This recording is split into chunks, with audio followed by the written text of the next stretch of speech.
Hola hermanos, buenos días. Dios les bendiga. Esta mañana reflexionemos respecto a la palabra del Señor.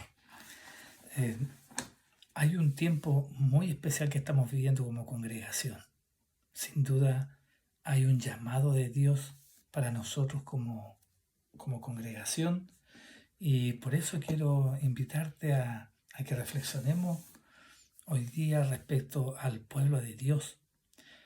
Vamos a leer en el libro en el en el primer libro de Pedro, en el capítulo 2, el versículo 9, que dice el Señor, y que lleva como título el pueblo de Dios. Esto dice el apóstol respecto a él, dice: mas vosotros sois linaje escogido, real sacerdocio, nación santa, pueblo adquirido por Dios, para que anunciéis las virtudes de aquel que os llamó de las tinieblas a luz admirable.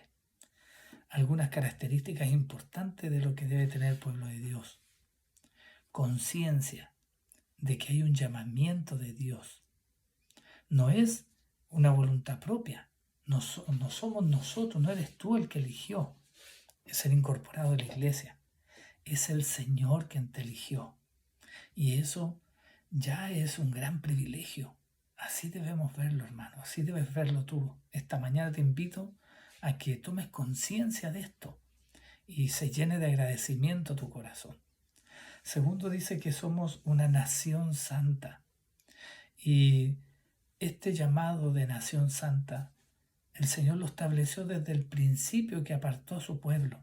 Lo podemos ver que esto lo declara Pedro teniendo conciencia en las Escrituras, cuando el Señor apartó a un pueblo, y ahí a los pies del Sinaí, cuando lo había traído, un pueblo que era esclavo, que había atravesado el desierto, que lo había sacado con manos firmes de esclavitud, como lo hizo contigo, conmigo.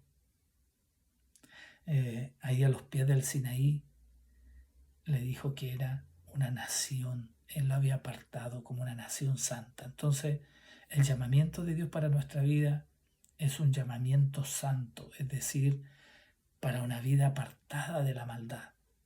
No es cualquier llamamiento, es un llamamiento a santidad.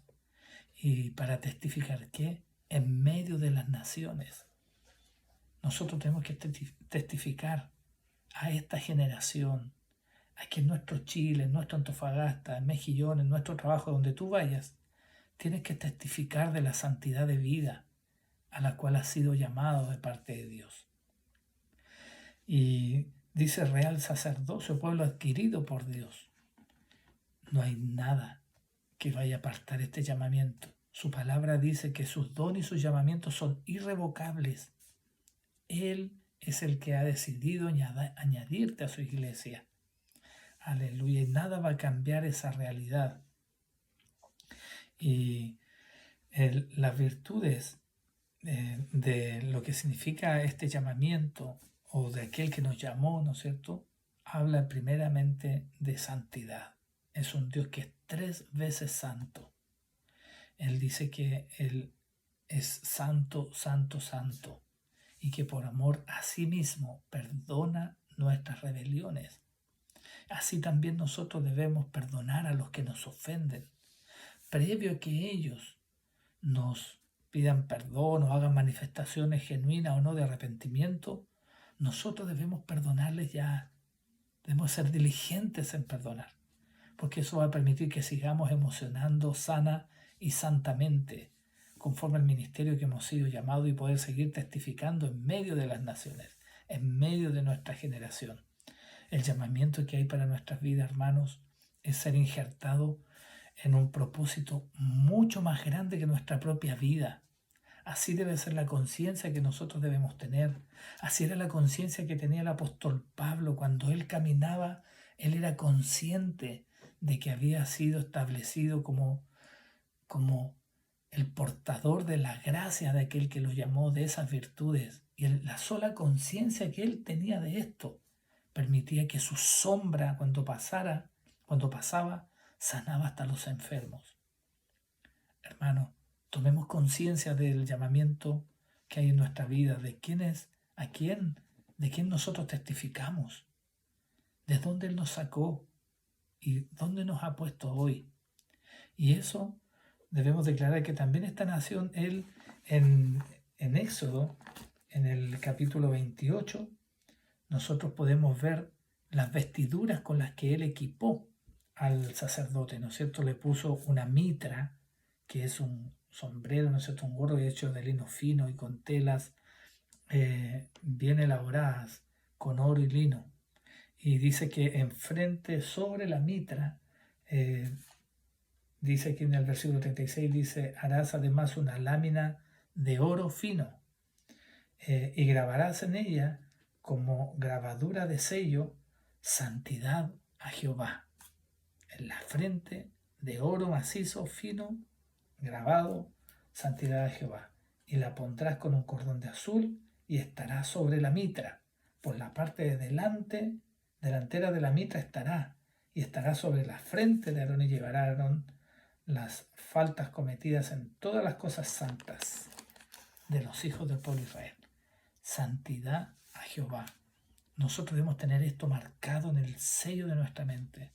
Cuando tengamos la sola intención de fallar, de faltar, acordémonos de esta parte de la vestidura.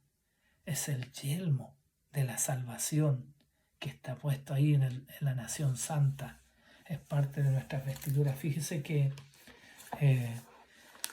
nosotros encontramos en Efesios 6 que el apóstol Pablo hace mención, ¿no es cierto?, a la armadura de Dios.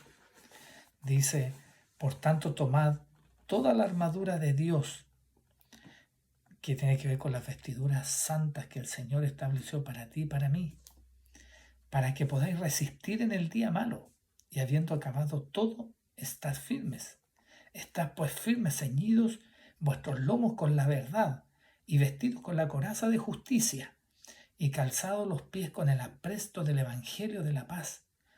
Sobre todo tomad el escudo de la fe, con que podáis apagar todos los dardos de fuego del maligno. Y tomad el yelmo de la salvación y la espada del Espíritu, que es la palabra de Dios. Aleluya. Entonces dice, orando en todo tiempo con toda oración y súplica en el Espíritu, y velando en ello con toda perseverancia y súplica por todos los santos. Esta es la armadura de Dios.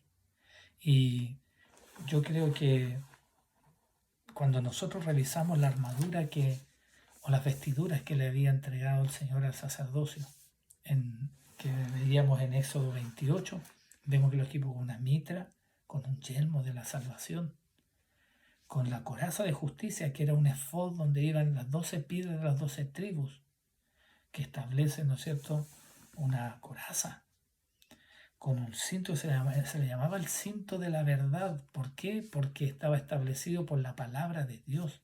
Esa es la verdad, la palabra de Dios. Y nosotros podemos ver que el profeta Isaías ya hacía mención a estas vestiduras o referencia a ellas. En Isaías, por ejemplo, 11, versículo 5 dice, y será la justicia cinto de sus lomos y la fidelidad ceñidor de su cintura. Justicia y fidelidad, ¿no es cierto?, virtudes de aquel que nos llamó. Y dice también el mismo Isaías en el capítulo 49, en el versículo 2, y puso mi boca como espada aguda, me cubrió con la sombra de su mano, y me puso por saeta bruñida, me guardó en su aljaba. La espada de doble filo, que es la palabra de Dios. Ya Isaías, 700 años antes de Cristo, cuando aún existía el Imperio Romano, ya declaraba que estas eran las vestiduras, la armadura de Dios. También hace mención en mismo Isaías en el 52, en el versículo 7, cuán hermosos son sobre los montes los pies de que Él trae alegres nuevas, del que anuncia la paz, del que trae nuevas del bien, del que publica salvación, del que dice a Sión, tu Dios reina. Amén. Entonces, los pies, como decía, ¿no es cierto?, el mismo Pablo hacía mención a esto, sin duda, cuando él hace mención y el calzado los pies con el apresto del Evangelio. La buena nueva. Lo estaba haciendo mención ya. Isaías es maravilloso lo que me mostraba aquí el Señor, y en Isaías 59:17, pues la justicia se vistió como de una coraza, con yelmo de salvación en su cabeza, tomó ropas de venganza por vestidura y se cubrió de celo como de manto. El verdadero sacerdocio, el de Jesucristo, el que tú y yo debemos ser portador, de los cuales nosotros tenemos que revestir. Entonces, este mundo, hermano, atesta nuestros pensamientos. Esta cultura grecorromana ha contaminado. Pablo no estaba haciendo mención al equipamiento de su enemigo, de los romanos, un soldado romano. Él estaba haciendo mención a la vestidura santa. No hay excusa para que no lo usemos en este tiempo. Tenemos un llamamiento apartado a la santidad. Y hoy día que queremos llevar el arca de la salvación, ¿no es cierto? El arca de la alianza de Dios, del cual tú y yo somos portadores, a este nuevo tiempo ministerial como iglesia, como congregación, no hay excusa para no usar las vestiduras santas. Vamos a resistir al diablo y vamos a testificar de aquel que nos llamó de tinieblas a luz admirable. Dios te bendiga, hermano.